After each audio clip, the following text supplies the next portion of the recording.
ചേച്ചി എന്തിനാ പറയാത്ത കാര്യം പറയണേ? ഞാൻ അങ്ങനെ പറഞ്ഞിട്ടില്ല.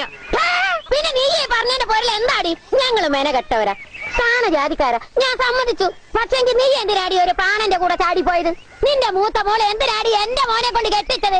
അതിന് ന്യായമാരും കിട്ടിയില്ലേ? അതെന്റെ ഗതികേട് കൊണ്ട്. മനസ്സ് നന്നാവണോടി, മനസ്സ് നന്നാവണം. പാഴിക്കപ്പിലായ വീണ പോലെയല്ലേ നിന്റെ കെട്ടിയോ മറഞ്ഞ് വീണ് ചത്തത്. എന്താടി നിന്റെ നാക്കിറങ്ങി പോയോ? കാര്യം പറയുമ്പോ ഒലിപ്പിക്കല കണ്ണീര്. ഈ പറമ്പ് നിന്റെ മക്കളുടെയും പേരിലായിരിക്കും, പക്ഷേ ഈ കെട്ടം വെച്ചത് എന്റെ മോനാടി. ഇവിടെ നിന്നെക്കാൾ അധികാരം എനിക്ക് തന്നെയാടി.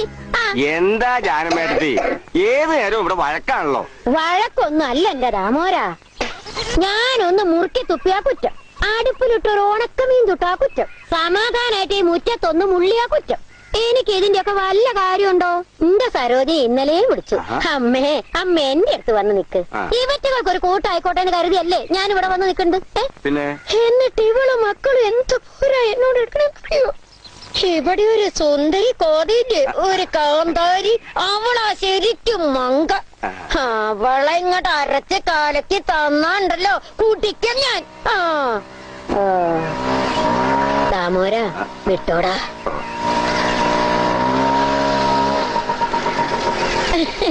പൊന്നുമോളിന്ന് നേരത്തെ വന്നല്ലോ.